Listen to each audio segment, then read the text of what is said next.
Hunger Walk. We're happy to welcome back Barb Palmer and Gary Michaels.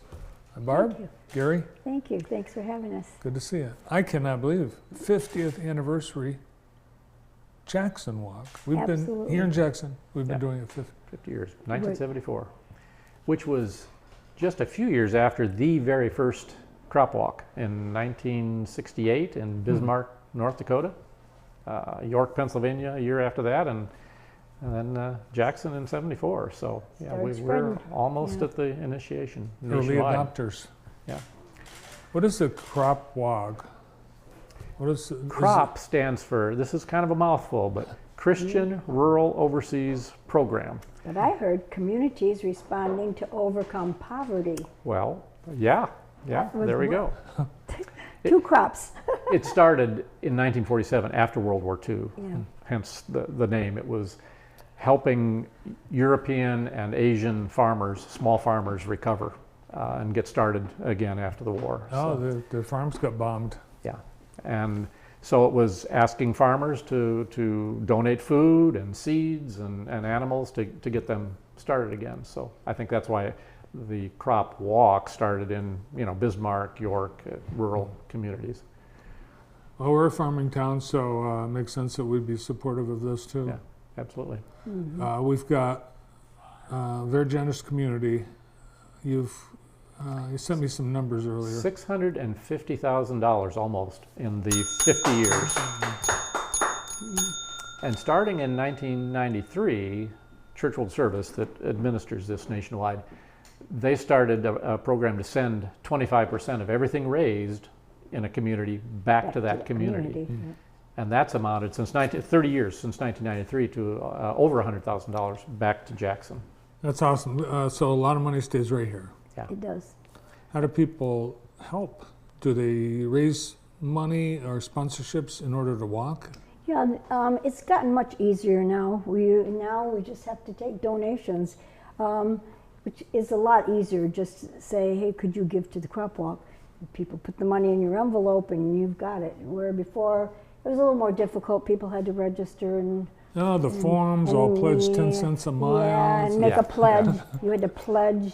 And there used to be so much per mile, and now it's a lot easier. So it makes it easier for people to ask as well too. So. All right. So the weather forecast looks like what we had yesterday is going to be just as awesome next Sunday. I know. Should be beautiful. Yep. Should be a great day. And we've got 3 different kind of lengths of walk. Depending on how long somebody wants to hoof it. There's like a half mile and a 2 mile and a 2.6 mile, and it's all downtown, kind of past the Bright Walls murals. So that's there's that interest point. But yeah, should be a beautiful day for a nice walk. It's a bunch of churches and food pantries and hunger ministries that put this on, including your church, which is First Congregational. In fact, the walk will start and end right here in Blackman Park by our church, and everyone will come in afterwards for soup and ice cream. So. And we'll be across the street from your church. Yeah, First United Methodist. And the walk goes past several other of the churches that, so there's 10 local churches that participate, and then 5 local hunger efforts that receive a part of that 25%. So each of the 5, we hope, if we meet our goal, will get $1,000.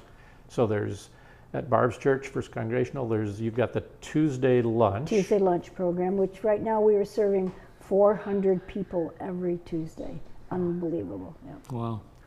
And then there's at First Baptist, they have their Wednesday Cafe Connection, and they serve, last thing I heard was it's a sit-down meal, $92 a week. And then there's St. John's. They have a community food pantry the 3rd week of the month, and they're serving about 100 each time. And then at First United Methodist, we've got a fresh food distribution the 2nd Monday of the month, serving about 100 people. And our after-school pack program, every Friday during the school year. Last week we packed for the first time, and it was 227 weekend food bags.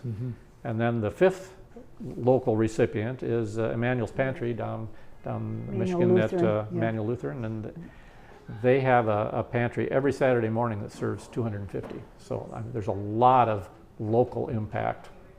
Yeah, obviously a lot of need. I was just Lot going to of say need. that, a lot of need. Yeah. Yep, yep. Yeah, well, that's too bad that people are suffering. But great thing that we have people working to help those in need. Jackson is a generous community in many ways. This, you know, Yeah, I think I think it's one of our points of pride is Yeah. how generous we are. We do help each other. And for each of these churches, I would imagine that they'd like to have a big turnout so that they are well represented. But you don't have to be a member of these churches or any church to No. participate. Nope, certainly don't. It is umbrellaed from Church World Service, but you do not have to be affiliated with any religion or church or anything at all. It Yeah. could be anybody. just And if you come wanna sign up come and in, walk. Sign up and walk. Yep. All We right. have Well, registration on Sunday starting at 12:30 at First Congregational Church, and the walk will start around 1. So just show up. We're Should be expecting good about 100 walkers and hope to raise about $20,000. I hope you do. that's And it. I hope you surpass both those figures. Thank you. Yeah. Thanks, guys. With the 50th anniversary crop hunger walk, Barb Palmer and Gary Michaels. Wow, I can't believe we've run out of time. Thanks to Gary and Barb.